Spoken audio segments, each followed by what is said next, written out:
Soil structure मृदा के एकाकी कणों के पिंड के रूप में समूहन को मृदा की संरचना कहा जाता है। मिट्टियों के कण आपस में पिंड के रूप में संगठित हो जाते हैं। इन संगठित पिंडों को मिट्टी की संरचना कहते हैं। किसी भी मृदा में कई संरचना होती है, अर्थात मिट्टी के कणों के कई पिंड होते हैं। इन पिंडों का चटकनों द्वारा एक दूसरे से अलगाव होता है। इस प्रकार मृदा की संरचना वास्तव में मृदा का भौतिक गुण है तथा कृषि के लिए इसका पर्याप्त महत्व होता है। मृदा की संरचनात्मक इकाइयाँ मृदा की वायु तथा जल धारण करने की क्षमता को प्रदर्शित करती है।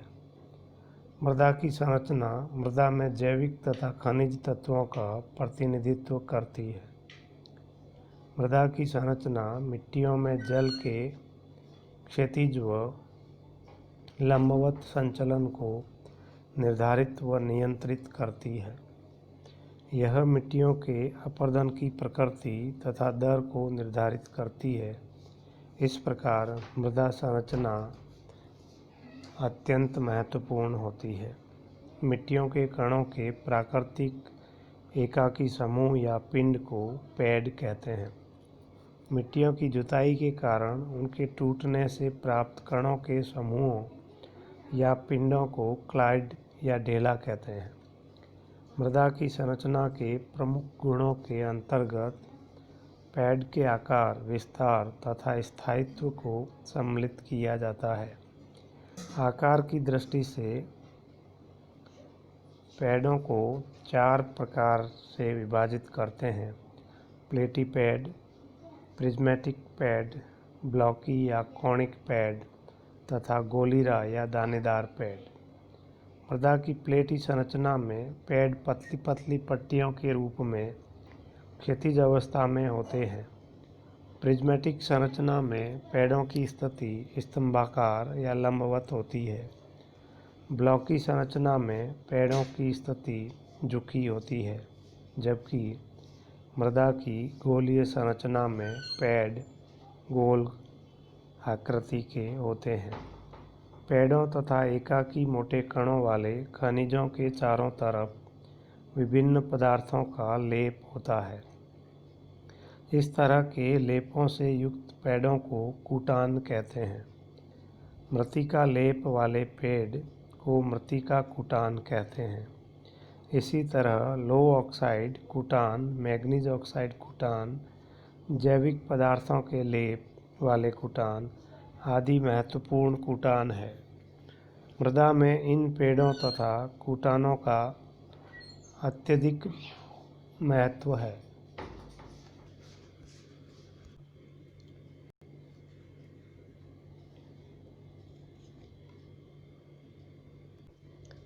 मृदा या मिट्टी में इन पैडों तथा कूटानों का अत्यधिक महत्व होता है।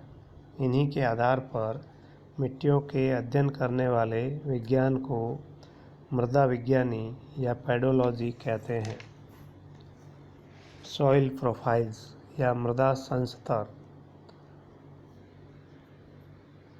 भूतल तथा नीचे स्थित आधार शैल के ऊपरी भाग के मध्य स्थित समस्त मृदा मंडल के लंबवत स्तरों को सामूहिक रूप से मृदा परिच्छेदिका या मृदा पार्श्विका कहते हैं।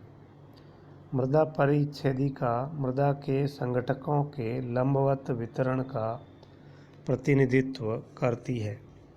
किसी भी आदर्श मृदा परिच्छेदिका की कुछ विशेषताएं होती है, जैसे सामान्य मृदा परिच्छेदिका में ऊपर से नीचे जाने पर जैविक पदार्थों, जीवित जीवों की संख्या, जीवित जीवों के कार्यकलाप आदि में क्रमशः कमी होती है। दूसरा, मिट्टियों में स्थित वायु की मात्रा मृदा परिच्छेदिका में गहराई के साथ कम होती है। तीसरा, ऊपर से नीचे जाने पर खनिजों की संख्या तथा उनके प्रकारों में वृद्धि होती जाती है। चौथा, मृदा परिच्छेदिका में ऊपर से नीचे जाने पर मृदा में स्थित जल नमी की मात्रा में वृद्धि या कमी की कोई निश्चित प्रवृत्ति नहीं होती है, क्योंकि विभिन्न गहराइयों पर मृदा में स्थित जल की मात्रा में पर्याप्त उतार चढ़ाव होता रहता है। इस प्रकार मृदा परिच्छेदिका में मृदा संगठकों की विभिन्न विशेषताओं व गुणों में गहराई के साथ होने वाले परिवर्तन सामान्य, सरल, क्रमिक तथा समान नहीं होते हैं, क्योंकि कई जैविक प्रक्रियाएं तथा जीवित जीव मृदा परिच्छेदिका में पदार्थों का नीचे से ऊपर तथा ऊपर से नीचे तक परिवहन, वितरण तथा पुनर्वितरण करते रहते हैं, जिस कारण मृदा की परिच्छेदिका की विभिन्न गहराइयों पर मिट्टियों के विभिन्न गुणों तथा विशेषताओं के प्राकृतिक स्वरूप में बदलाव आ जाता है। मृदा परिच्छेदिका में भौतिक व रासायनिक संगठन, जैविक तत्वों, मृदा संरचना आदि की विशिष्ट विशेषताओं वाले स्तरों या संस्तरों या उपमंडलों को मृदा संस्तर कहते हैं। इस प्रकार एक मृदा परिच्छेदिका के विभिन्न संस्तरों की भौतिक, रासायनिक, जैविक, अजैविक व संरचनात्मक विशेषताओं में पर्याप्त अंतर होता है। मृदा संस्तरों के विकास में क्षेत्र विशेष की जलवायु, वनस्पति, जंतु तथा उच्चावच व उनमें होने वाली आंतरिक प्रक्रियाओं का प्रमुख हाथ रहता है और मृदा संस्तरों के विकास में समय एक महत्वपूर्ण कारक होता है। मृदा परिच्छेदिका के संस्तरों को मुख्य रूप से दो वर्गों में विभाजित किया जाता है। पहला जैविक संस्तर और दूसरा खनिज संस्तर।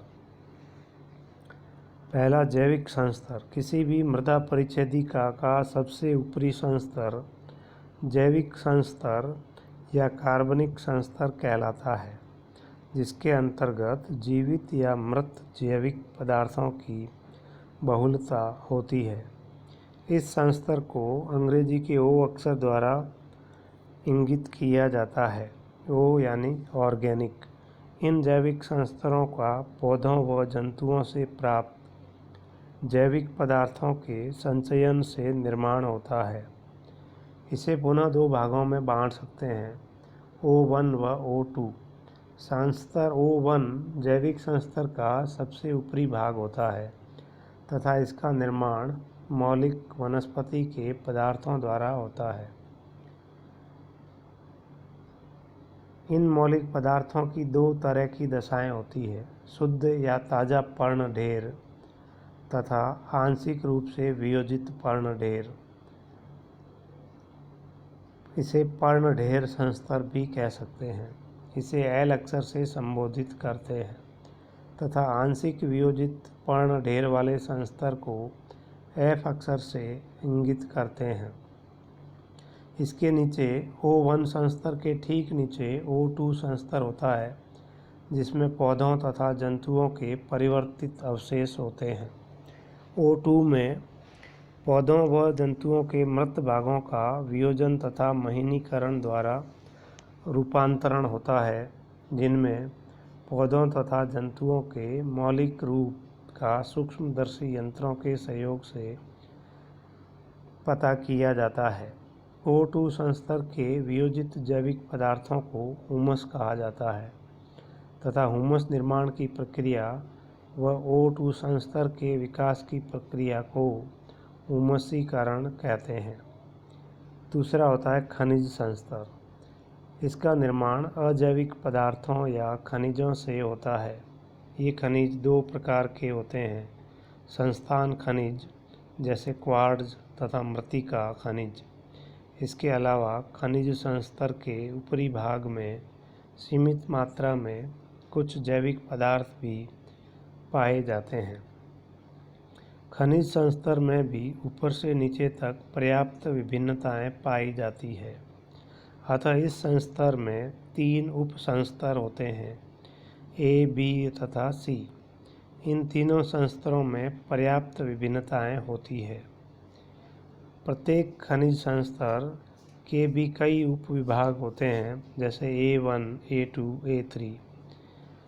इस प्रकार एक मृदा प्रकार से दूसरे मृदा प्रकार तथा एक जलवायु से दूसरे जलवायु प्रदेश में मृदा परिच्छेदिकाओं के ए तथा बी संस्तरों की विशेषताओं में पर्याप्त विभिन्नताएं होती है।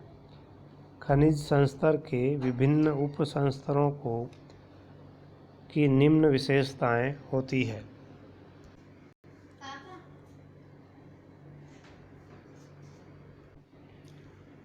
A1 संस्तर, यह खनिज संस्तर का सबसे ऊपरी संस्तर होता है, जिसकी स्थिति जैविक संस्तर O के नीचे होती है। इसमें जैविक पदार्थों तथा खनिजों का सम्मिश्रण होता है। A2 संस्तर, यह हल्के रंग वाला संस्तर होता है। इसमें सिलिकेट, मृत्तिका, लोह ऑक्साइड, एल्युमिनियम आदि खनिजों का नीचे की ओर अपवहन होता है। इस संस्तर को अपवहन मंडल कहते हैं।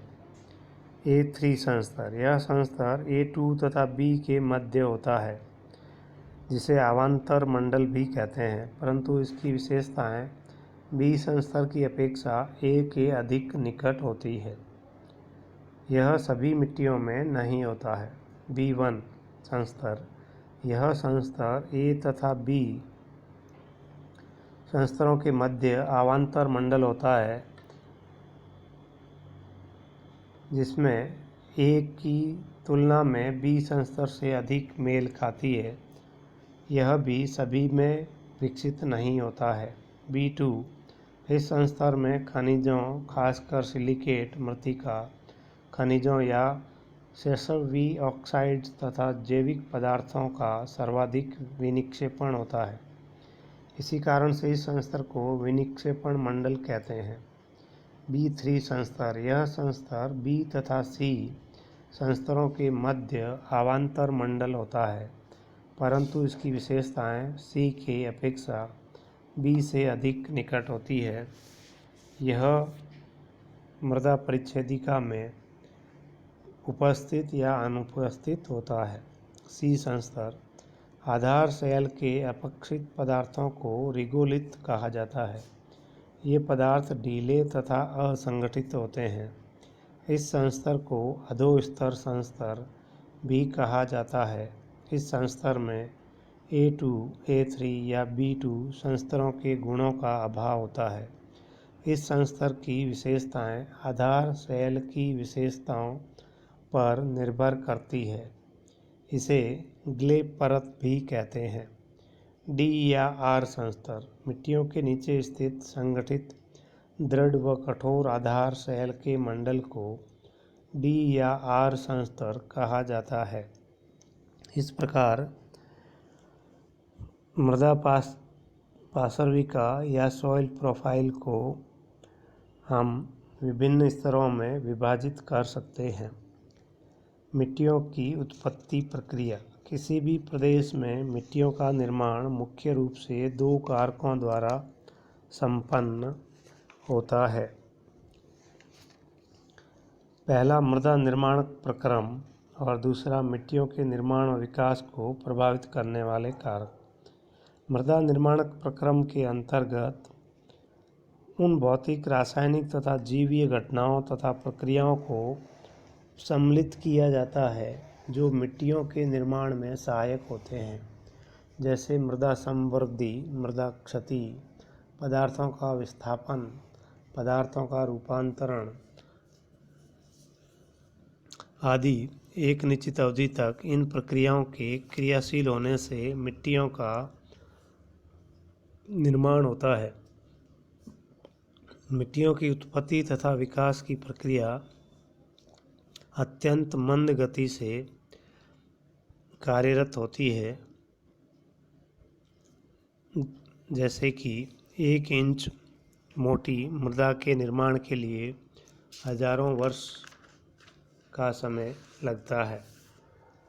मृदा समृद्धि। मृदा समृद्धि की प्रक्रिया के अंतर्गत उन समस्त घटनाओं तथा प्रक्रमों को सम्मिलित किया जाता है जो मिट्टियों में जैविक व अजैविक पदार्थों की वृद्धि में सहायक होते हैं। इनमें विभिन्न मार्गों तथा क्रियाविधियों के माध्यम से मृदा परिच्छेदिका में समावेश होता रहता है, जैसे बहिर्जात प्रक्रम, जैसे धरातलीय वाही जल, सरिता, पवन आदि द्वारा अपक्षय व अपरदन से प्राप्त अजैविक पदार्थों का सम्मिश्रण करना।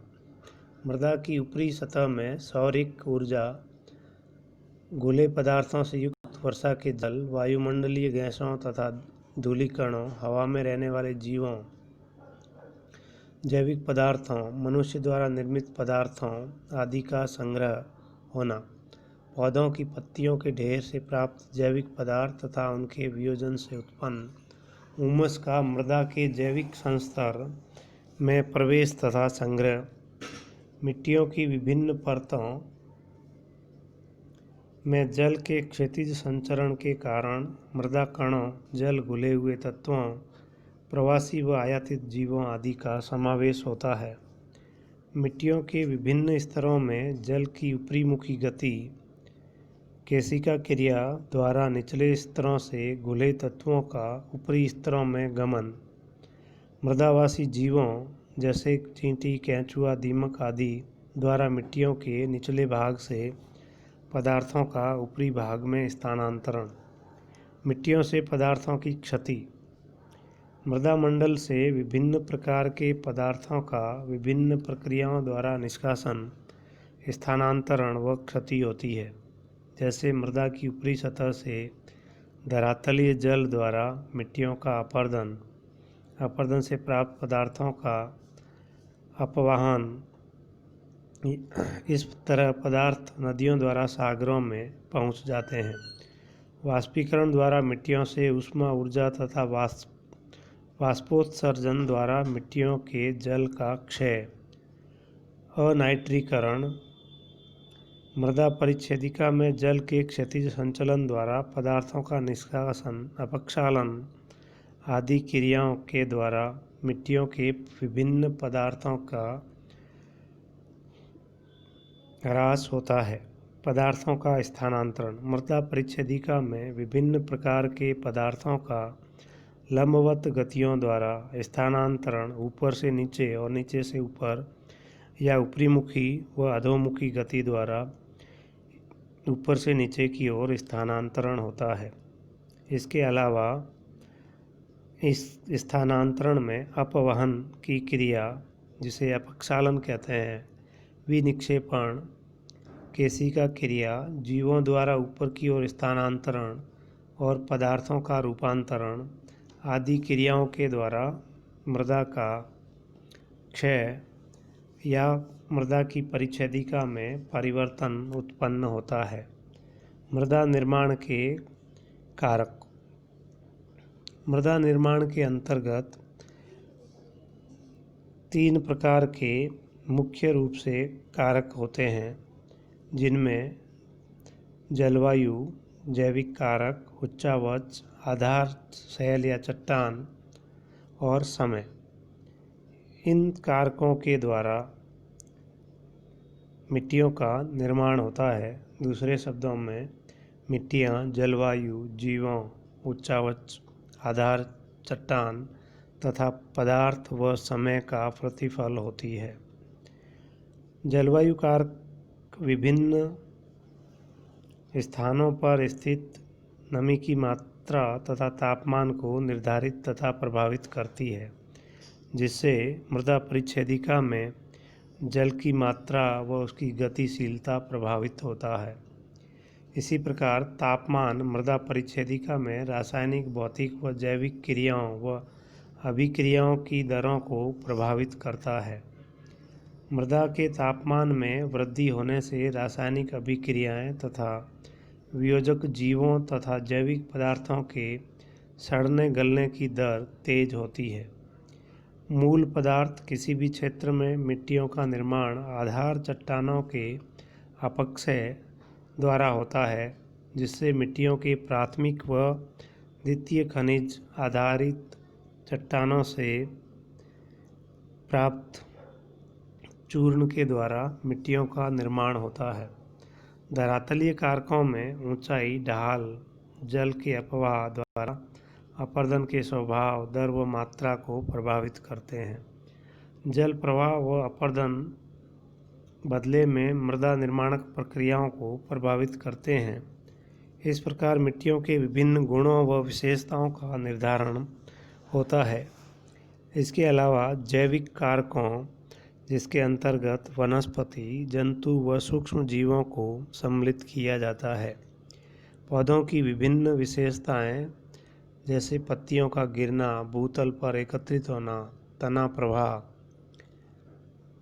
जड़ तंत्र, जड़ प्रारूप, पौधों व जंतुओं के आंतरिक व बाह्य गुण, उनकी प्रतिस्पर्धा आदि किसी भी प्रदेश या क्षेत्र की मिट्टियों के गुण व विशेषताओं को प्रभावित व परिवर्तित करती है। वृक्षों के ऊपरी वितान की प्रकृति आदि भी मिट्टी निर्माण को प्रभावित करती है। मिट्टियों में नमी की मात्रा, मिट्टी का तापमान मृदा को बड़े पैमाने पर प्रभावित करते हैं। जंतु व उनके क्रियाकलाप प्रमुख मृदा निर्माणक प्रक्रमों, जैसे मिट्टियों के पदार्थों के स्थानांतरण व रूपांतरण को प्रभावित व परिवर्तित करने में महत्वपूर्ण भूमिका निभाते हैं। इस प्रकार मिट्टी निर्माण कई कारकों के द्वारा संपन्न होता है।